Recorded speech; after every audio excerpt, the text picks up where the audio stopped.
life and death, the beginning and the end, the Alpha and the Omega. It seems that the two often go together. Why is it that the most beautiful things come to us in life at the wrong times? I Dream of Lillian by Elise Sharon. Talk about getting stared at. You know, it's funny. Babies come out with no hair and people think they're just the cutest things to ever grace the earth. But when I step out with my smooth skin, I get stared at, much like I imagine lepers got stared at in biblical times. But what I really want to say to those who stare is, it's called chemo, plus radiation, people. A toxic combination, a killer. When people think killer, they think of doors being kicked in at 3 a.m., blood everywhere, and screams that can be heard through walls. But when I think killer, I think of a very nice-looking Dr. James Middleton. Now, when I say nice-looking, ladies, I mean, imagine your dream man. Now multiply that by 10. And that is Dr. J, as I called him. I joke, but it is hard to believe that such a killer-looking man, no pun intended, well, maybe a little, could deliver such information. Evelyn, we detected a mass in your left breast. I'm so sorry, but it's breast cancer. Well, of course it's cancer. A beautiful man like that wouldn't be pronouncing his love for me, now would he? No, to some women that would be a dream come true, instead of the nightmare my life was quickly becoming. So, what do you do next?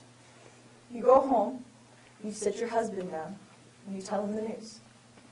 You both cry a little, you decide what you're going to do next, and then you cry a little bit more. You sit on the porch at sunset with a glass of wine and accept the fact that you don't know how many more beautiful sunsets you're going to see. My husband joins me. He holds my hand and kisses my forehead. I know he'll always be there for me. Chemo. First, let me tell you that when I think of a cocktail, I think of a large glass of red wine. But my new favorite flavor is chemo with a radiation twist. Now, I'm a woman, and just like all women, my first thought is, will I lose my hair? I mean, I already lost my breasts, and as a woman, I start to think of all the things I've left that make me a woman. My hair. Well, of course, I did lose it, but I wanted to change my outlook on the negative and try to make it positive. So I thought of it as my chance to express my fashion sense to the world. This scarf says, my grandmother was raised in the South and is darn proud of it. And this is my husband plays too much damn golf and I don't care what I look like scarf. And this is my most beautiful creation. It's the one that I would like to model for my daughter. Her name was going to be Lillian. After the beautiful Dr. J gave me the life-changing news, I began an aggressive round of chemo, mixed with a shot of radiation. As predicted, I was sick most of the time. I went in for my weekly blood test and found out that, congratulations, you're pregnant! Pregnant? Why now? Why is it that the most beautiful things come to us in life at the wrong times? I'm up every morning at 4 a.m. to get to the hospital. They hook me up to the machines and medicine runs through my veins. I go home, rest, vomit, and sleep, and then it starts all over. More chemo, more tests. But in the midst of all this, my husband comes in one night and tells me that he loves me and that I am beautiful. He actually tells me that I'm beautiful.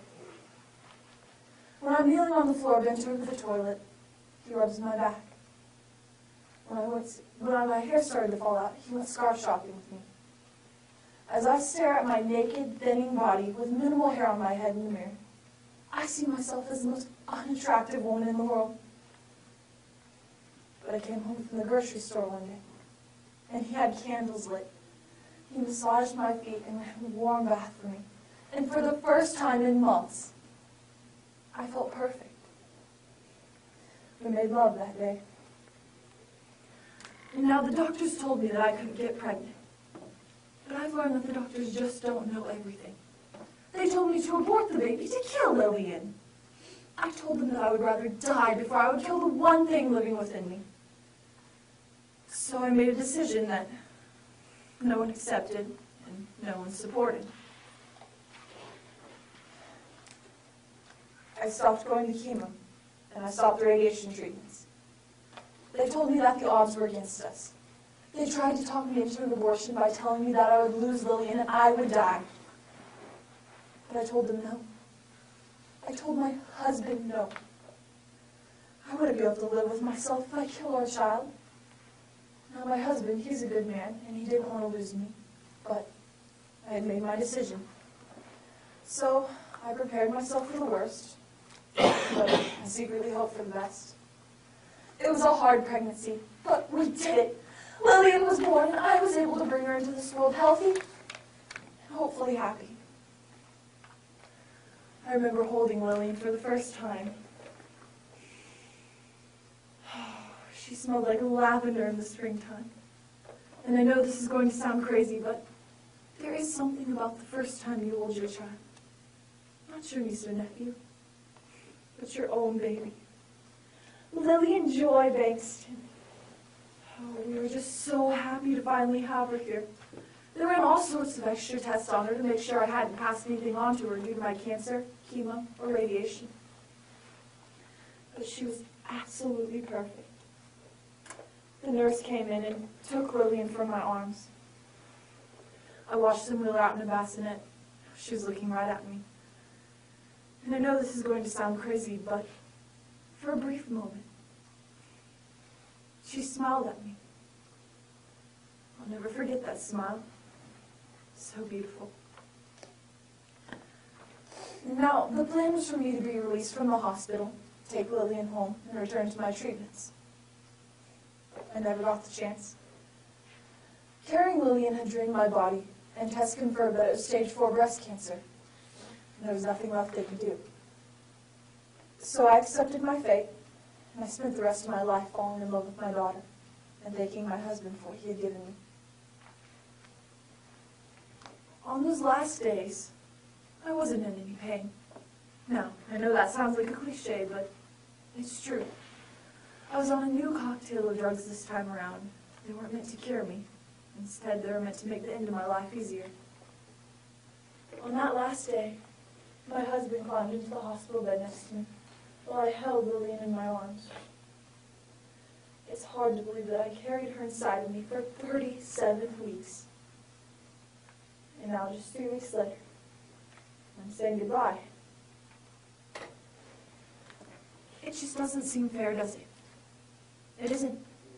I will, however, say this. Now that I've passed away, I can see Lillian every day. At night when I come to visit her, I watch my husband put her to bed. Next to her bed are pictures of 3 of them. A wedding picture, when I was pregnant, and when I held Lillian the day she was born. The caption on the frame says, "The ladies in my life." I watch as her father lays her in her crib and hums her to sleep. And as he walks towards the door, for a brief moment, he stands there in the doorway and looks back. I think he can feel my presence. He closes the door, and I lean over the crib. I can see Lillian's little hands and feet, chunky little legs and beautiful face. And I touch her cheek. And again, she smiles.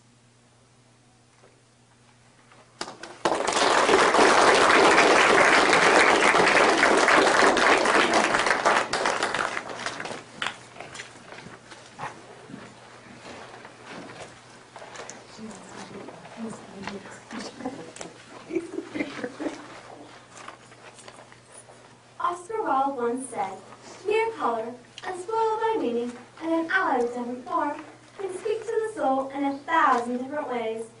While this might be true, I doubt wherever experience is truth, because in our society, colors are full of meaning and often allied with different forms. As scientists have begun to study the psychology of color, it's become clear that colors can have an important and unappreciated effect on the way our minds work. Therefore, you might want to think twice before deciding on your favorite color. According to car consultant Jill Morton, red is one of the top 2 favorite colors of all people. And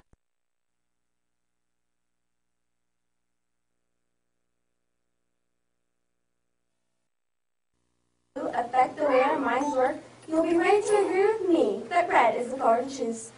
Today, I'd like to share with you the drawbacks of the color blue and the benefits of the color red, and hopefully your decision will be very easy. To begin with, blue is a popular color and does have some positive attributes. For instance, blue is the color of water and the sky, but is rarely the color of fruits and vegetables.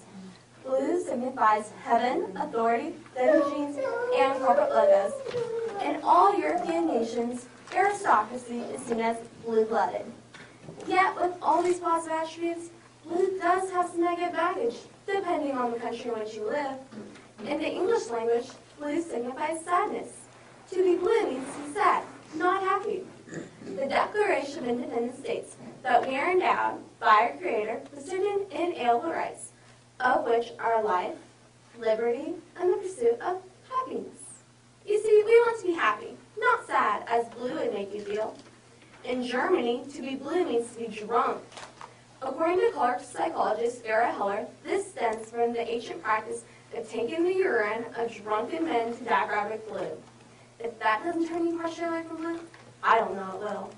Also in Germany, if you see the world with blue eyes, then you are very naive. On another point, blue is related to torment, ghosts, and death in Chinese culture. In traditional Chinese operas, the villains powder their faces blue to show that they are evil. In Asia, blue is the color of mourning, so you love one's death. This makes sense because blue usually means sadness, and you should be sad at somebody's death. On another note, the blues are a genre of music that usually convey melancholy and misery. Now, I listen to the blues when I'm sad. Listening to sad music while I'm sad, won't that just make me more sad? More than that, blue is the color of poison. Up until the 20th century, most poisons were colored blue, according to pharmacist Kelly Meyer. And poison is an agent of death. So blue is just all around the wrong choice. Now red, that is the color for me, and many others, for many reasons. For one thing, winners wear red. In 2012, sports psychologists at the University of Munster in Germany did a study displaying video clips of bouts of martial arts to 42 qualified judges. One competitor wore red, the other wore blue. The judges then watched and scored these bouts. The sports psychologists then digitally manipulated the colors to be switched, and the judges watched and scored these bouts again. If the matches were close, the scoring often switched with the color of clothing, and the red opponent was given an average of 13% more points than when they were wearing blue. The closer the levels, the easier it is for color to tip the scale, says Norbert Hagman, the leader of the study. Red also exerts an influence over team sports. Martin and Trill at the University of Plymouth in the UK did a study over 56 seasons of English soccer. He found that, on an average, teams that chose to wear red won more home games and ranked higher in the league than teams that chose to wear other colors. Liverpool, Arsenal, and Manchester United all wear red, so it makes sense that they would have won 38 out of 63 league titles since World War II. This may be because of the way we perceive red. In nature, red is seen as danger. We have strengthened this view by using stop signs, warning signs, and stoplights. Other examples include fire engines, blood, police lights, the red pen marks put on our papers, and many more. Another example of this is a study done by Sarah Pryke at the Macquarie University in Sydney, Australia. In her study, Pryke used golden finches. Due to genes, these birds are born with a red or black head. Pryke raised these juvenile